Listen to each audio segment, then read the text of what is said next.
الحمد لله رب العالمين والعاقبة للمتقين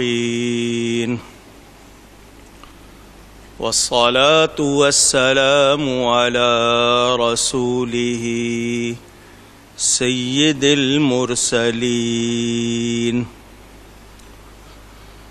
رحمة للعالمين شفيع المذنبين سيد الأولين والآخرين سيدنا ومولانا محمد رسول رب العالمين وعلى آله وصحبه أجمعين أما بعد فأعوذ بالله من الشيطان الرجيم بسم الله الرحمن الرحيم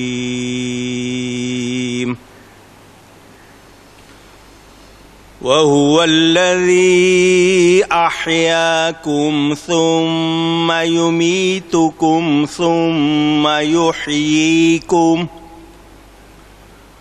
إن الإنسان لكفور لكل أمة جعلنا منسكا هم ناسكوه فلا ينازعنك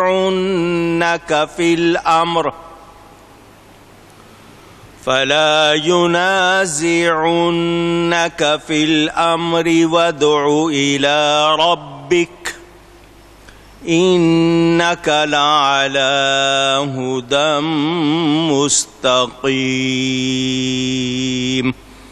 صدق الله العلی العظیم۔ محبت کے ساتھ ایک مرتبہ دروشی پڑھ لیجئے۔ اللہم صلی علی سیدنا و مولانا محمد معدن الجود والکرم وآلہ وصحبہ وبارک وسلم۔ الصلاة والسلام عليك يا رسول الله، الصلاة والسلام عليك يا حبيب الله، الصلاة والسلام عليك يا رحمة للعالمين وعلى آلك وأصحابك يا شفيع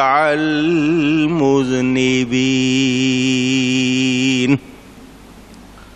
حمد و صلاۃ کے بعد قرآن کریم کی سورۃ الحج کی تفسیر کا بیان گزشتہ 2 جمعے ماہ محرم کے حوالے سے چونکہ گفتگو رہی تو منقطع تھا، آج پھر اس کا بیان ہوگا۔ اللہ تعالیٰ سے دعا ہے وہ مجھے حق بیان کرنے، ہم سب کو حق سن کر اس کو قبول کرنے، اس پر عمل کرنے اور اس پر قائم رہنے کی توفیق عطا فرمائے۔ آپ یہ سن چکے ہیں کہ آسمان اور زمین بنانے والا اللہ تعالیٰ ہے۔ اللہ تعالیٰ نے ہمارے بس میں قابو میں کر دیا جو کچھ زمین میں ہے۔ آپ دیکھ رہے ہیں دنیا والے کیا کچھ نکال رہے ہیں، کیا کچھ کر رہے ہیں، اور یہ کشتیاں جو چلتی ہیں دریا میں، شاید کوئی سمجھتا ہو کہ سائنس کا کمال ہے، یہ رب تعالیٰ کی مہربانی ہے کہ اس کے حکم سے یہ کشتیاں چلتی ہیں۔ اور یہ جو آسمان بغیر ستونوں کے قائم ہے، کوئی ستون نظر نہیں آتا اور اتنا بڑا آسمان قائم ہے کہ وہ زمین پر گرتا بھی نہیں، یہ سب اللہ تعالی کے حکم سے ہے۔ بے شک اللہ تعالیٰ نے آدمیوں پر بڑی مہربانی فرمائی ہے اور وہ مہربان ہے۔ اگر ہم غور کریں تو زندگی دینے والے رب نے، جسم دینے والے رب نے، وجود دینے والے رب نے ہم پر اتنی مہربانیاں فرمائی ہیں کہ ہم اگر یہ سمجھیں کہ ہم اس کے مستحق ہیں تو نہیں، یہ صرف اس کا کرم ہے۔ ہم سے اس نے کوئی قیمت نہیں چاہی ہے، ہمیں صرف حکم دیا ہے کہ ہم اس کی عبادت کریں اور اس کی ذات و صفات میں کسی کو اس کا کسی طرح شریک نہ ٹھہرائیں۔ یہ اللہ تعالی کا نظام ہے، کارخانہ قدرت ہے۔ علامہ اقبال کہتے ہیں ثبات ایک تغیر کو ہے زمانے میں، سکون محال ہے قدرت کے کارخانے میں۔ سکون کے معنی ٹھہر جانا۔ یہ نظام چل رہا ہے، یہاں ٹھہرنے والی بات کوئی نہیں ہے۔ یہ آسمان نہ کسی چیز پر رکھا ہے، نہ کسی چیز میں ٹانگا ہوا ہے، پھر بھی گرتا نہیں ہے۔ اسے کون روکے ہوئے ہے سوائے رب تعالیٰ کے؟ پھر یہ زمین جس میں کیا کچھ نہیں ہے، آپ کو اس سے کیا نہیں مل رہا؟ غور کریں، ابھی تو پوری طرح سائنس نے وہ معلومات حاصل نہیں کی ہیں جو پوری ہیں، اس میں سے جتنے فیصد وہ جان سکے ہیں، تو وہ کیوں نہیں مانتے؟ کیوں غور نہیں کرتے کہ کون ہے جو اتنی نعمتیں دے رہا ہے اور ہمیں سرفراز فرما رہا ہے؟ پھر آفتوں سے بچانا اور یہ طرح طرح کی مہربانیاں۔ پھر انبیاء کرام بھیجے، وہ کتنی بڑی نعمت ہے ہمارے لیے، انہوں نے ہمارے لیے کتنی آسانیاں کی۔ انبیاء کا سلسلہ نبی کریم صلی اللہ علیہ وسلم پر ختم ہو گیا، وہ آخری نبی، اس کے بعد اولیاء کرام، علماء ربانی، تو یہ سب ہمارے لیے مہربانیاں ہیں۔ انسان جو بے جان مٹی سے نطفہ بنا، پھر نطفے سے انسانی صورت، اللہ نے اس کو اعمال کے لیے، نیک کام کرنے کے لیے زندگی بخشی۔ جب یہ انسان اپنی طبعی عمر کو جو اس کے لیے لکھ دی گئی ہے پوری کرے گا تو یہاں سے ٹرانسفر، انتقال جس کو موت کہتے ہیں، پھر اس کے بعد برزخ کی زندگی، پھر ثواب یا سزا کے لیے دائمی زندگی جو اللہ تعالی کے ہاں مقرر ہے۔ مجھے اور آپ کو اس میں غور کرنا چاہیے، کوئی چیز اگر ہم اپنے بس میں قابو میں کرنا چاہیں تو ہمارا کیا حال ہوتا ہے؟ اگر ہم اپنی قوت دیکھیں تو ایک مکھی ہمیں ایسا کر دیتی ہے کہ ہم پاگل ہو جاتے ہیں، اس کو مارتے مارتے خود کو مارنے لگ جاتے ہیں۔ ہم سے وہ چھوٹی سی مکھی بھی قابو نہیں ہوتی۔ مچھر ایک نکلا ہوا ہے آج کل، ڈینگی نام رکھ دیا اس کا، اس کی ایک پہچان بھی بتا دی کہ اس کے داغ ہوتے ہیں سفید، دوسرے مچھر کے نہیں ہوتے۔ اس مچھر کے صرف کاٹنے سے ہمارا کیا حال ہو جاتا ہے؟ اگر ہم غور کریں تو اس مچھر میں جو ہمارے ناخن سے بھی چھوٹا ہے اور بالکل ایسا کہ اس میں کوئی وزن نہیں ہے، ہڈی بھی نہیں ہے، مگر اتنے بڑے انسان کے ساتھ وہ کیا کچھ کر لیتا ہے۔ تو اے انسان، اکڑنے کی بجائے، بگڑنے کی بجائے، راہ راست جو سیدھی راہ ہے اس کو اختیار کر، اپنی عقل جو ملی ہے اس سے تمیز کر کہ کیا اچھا ہے اور کیا برا ہے۔ اگر ہم غور نہیں کریں گے، تفکر، تدبر، تعقل، یہ لفظ تدبر کرنا، خوب جانچنا پرکھنا، فکر کرنا، عقل سے کام لینا، یہ انسان کو ہی تو صلاحیت ملی ہے، کسی اور کو تو یہ ملی بھی نہیں ہے۔ تدبر، تفکر، تعقل، یہ صلاحیت انسان کو ملی ہے۔ اس انسان کو غور کرنا چاہیے، اس کو سوچنا چاہیے اور اس کو صحیح راستے کے لیے محنت کرنی چاہیے، اور اس کے لیے آسانیاں کی گئی ہیں۔ نبی بھیجا اللہ تعالیٰ نے، قرآن بھیجا اللہ نے، اور پھر سب کچھ بتا دیا، اس کے باوجود وہ آنکھیں پھیرے تو وہ کچھ حاصل کر سکتا نہیں۔ وہی رب ہے جس نے زندگی دی ہے، وہی موت دے گا، اور موت کے بعد پھر دوبارہ بھی وہی زندہ کرے گا۔ اس کے لیے کچھ مشکل نہیں۔ جب کچھ نہیں تھا تب اس نے بنایا، تو دوبارہ بنانا اس کے لیے مشکل نہیں۔ آپ کا ایک بال بھی جو کہیں جدا ہوا وہ اللہ تعالیٰ اسی طرح دوبارہ بنائے گا۔ کوئی ہڈی، کوئی چیز، تو وہ لوگ جو کہتے ہیں گل سڑ گئے، کیسے بنائے گا؟ تو جب کچھ نہیں تھا اس نے تب بھی بنایا۔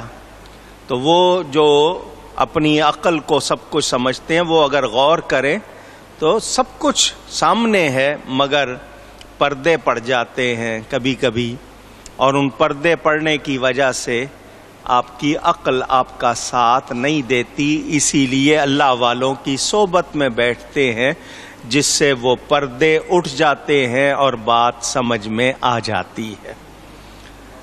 تو غور کرنا چاہیے، فکر کرنا چاہیے۔ انسان کے لیے کیا کہا گیا کہ یہ ناشکرا ہے، لکفور، انسان ناشکرا۔ آپ اس چیز کو اپنی زندگی پر روز آزماتے ہیں، مشکل آ جائے، میں اب یہ کروں گا، میں اب یوں کروں گا، میں اب ایسے کروں گا، ذرا سی مشکل حل ہوئی، کون سی بات اور کیسی بات بھول جاتے ہیں، اور پھر جو تکلیف میں جو وعدے کیے تھے وہ بھی یاد نہیں رہتے۔ تو ہمیں غور کرنا چاہیے۔ انسان سے مراد یہاں کون ہے؟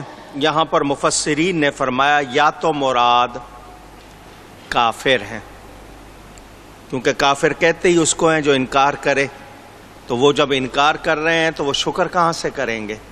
ماننے والا ہی شکر کرے گا، دوسرا شکر نہیں کرے گا۔ یا تو کفار مراد ہے، یا پھر وہ مسلمان مراد ہیں جو غفلت میں ہیں۔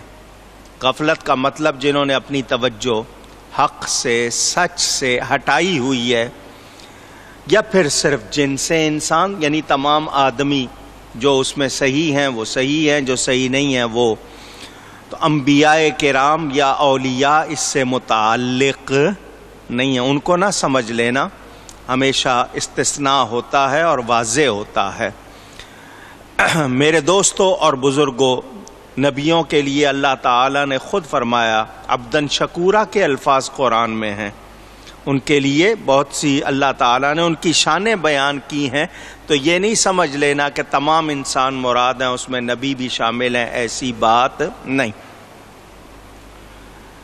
یہاں میں نے آپ کو یہ بات بتائی تھی، بدیل ابن ورقہ، بشر بن ابی سفیان، انہوں نے مسلمانوں سے کہا تم لوگ بڑے عجیب ہو، جس جانور کو تم مارو اس کو حلال کہتے ہو، اور جسے اللہ مار دے اسے حرام کہتے ہو۔ ان کے جواب میں یہ آیت اتری، اللہ تعالیٰ نے واضح فرما دیا کہ ہر امت کے لیے ہم نے عبادت کے قاعدے بنا دیے ہیں۔ انسان نے یہ قانون خود نہیں بنائے، خود اونچی کہیے، یاد کر لیجئے اس بات۔ حلال اور حرام اللہ اور اس کے رسول کی طرف سے ہم ٹھہرا سکتے نہیں۔ ہم عبادت کرتے ہیں، ہمارے لیے یہ جتنے قوانین ہیں یہ اللہ اور اس کے رسول کی طرف سے ہیں، ہمارے بنائے ہوئے نہیں ہیں۔ تو اللہ نے بنائے ہیں تاکہ ہم ان پر چلیں۔ تو جو لوگ ہم سے اس معاملے میں جھگڑا کرتے ہیں، ہم کیا کہیں گے ان کو؟ آؤ ہمارے رب کی طرف، اگر تم چاہتے ہو، سیدھی راہ چلنا چاہتے ہو، صحیح راستے پہ چلنا چاہتے ہو تو آؤ رب کی طرف. یہ آپ نے اتنا سنا. پہلی امتیں جو تھیں یہود و نصارہ وغیرہ، ان کے ہاں بھی یہ مسائل تھے، ایسا نہیں کہ ان کے ہاں نہیں تھے. تو ان سے یہ کہا جائے گا کہ تم صرف مسلمانوں پر اعتراض کیوں کرتے ہو؟ طرح طرح کے جو اعتراض کرتے ہیں تو ان کے ہاں بھی تو یہ مسائل تھے. مثلا ڈیڈ میٹ، انگلش میں کہتے ہیں مردار، مرا ہوا جانور. جو جانور خود سے مر جائے اس کو کیا کہتے ہیں آپ؟ مردار. وہ ہمارے لیے حلال نہیں ہے. تو یہ مسائل ان میں بھی تھے، مگر اعتراض مسلمانوں پر کر رہے ہیں. تو ہر جانور کو موت کون دیتا ہے؟ اللہ تعالی دیتا ہے. تو جس جانور کا خون رب کے نام پر بہایا جائے اس کو حلال کس نے کیا ہے؟ اللہ تعالی نے. اور اس کے سوا کو حرام کس نے کیا ہے؟ اللہ نے کیا ہے. تو وہ لوگ جو اس بات پر اعتراض کر کے جھگڑتے ہیں انہیں غور کرنا چاہیے. یہاں ذہن میں رہے، کچھ لوگ بحث کرنے کے عادی ہوتے ہیں، ان کا کام صرف بحث کرنا. حق کو تو وہ سنیں گے ہی نہیں، بس اپنی بات دہراتے رہیں گے.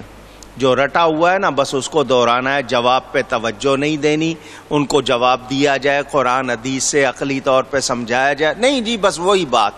تو ایسے لوگوں کا کوئی علاج آپ کے ہاں بھی مشہور ہے، لاتوں کے بوت باتوں سے مانتے نہیں ہے، کیونکہ ان کو ماننا ہی نہیں ہے. جب انہوں نے ماننا نہیں ہے تو ان کا کام ہے بحث کرنا.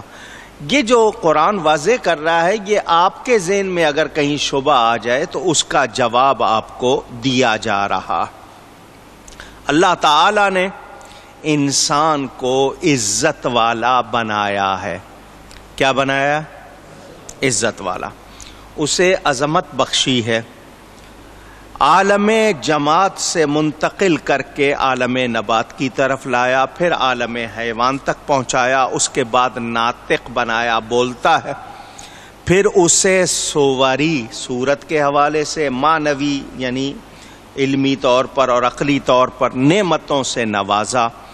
اور جملہ موجودات جتنی بھی ہے اللہ نے اس سب کو انسان کا خادم بنایا ہے.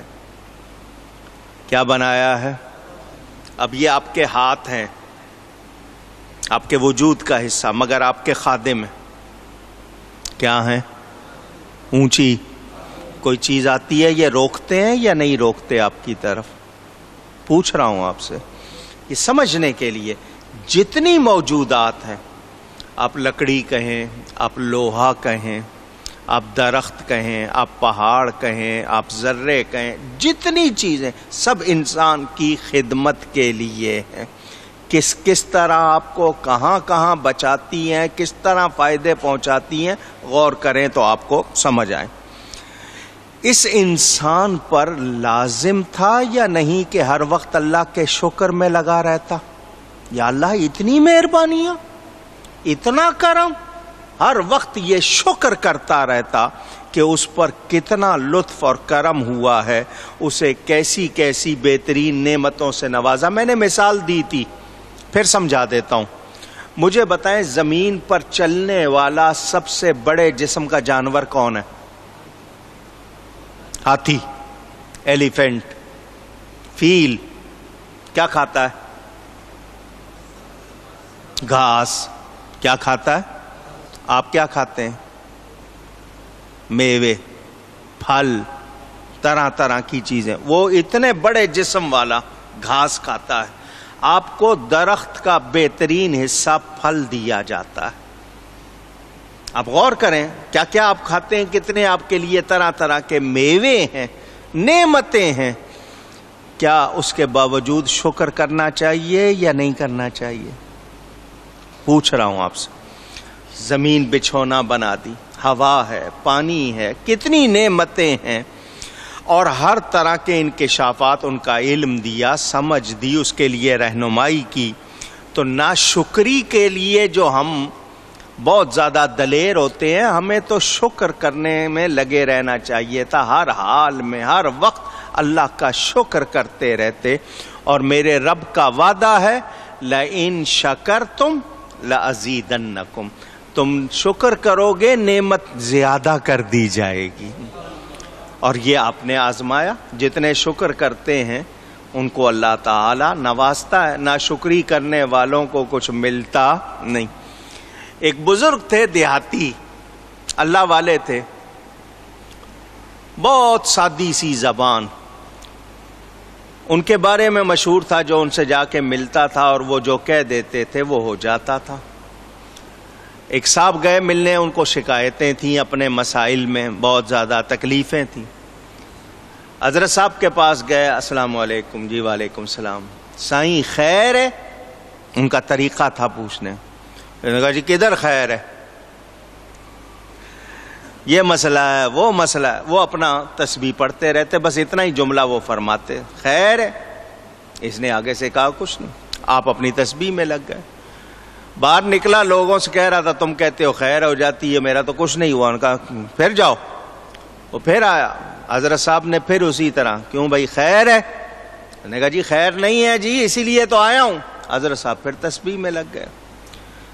وہ 5-6 مرتبہ اس کے ساتھ ایسا ہی ہوا. جو جاتے تھے دوسرے وہ کہتے تھے ہماری تو اسی وقت خیر ہو جاتی ہے. وہ کسی سمجھدار نے بلایا، پوچھا جب تو جاتا ہے ہوتا کیا ہے؟ ان کا جی وہ کہتے ہیں، پوچھتے ہیں خیر ہے، تو میں کہتا ہوں خیر نہیں ہے. اس نے کہا یہی تو غلطی کرتا ہے تو، یہی تو غلطی کرتا ہے. ان سے کہنا خیر ہے، پھر دیکھ. وہ پھر گیا، حضرت صاحب نے فرمایا خیر ہے؟ جی خیر ہے. فرمایا اللہ کریم خیر ہی خیر رکھے.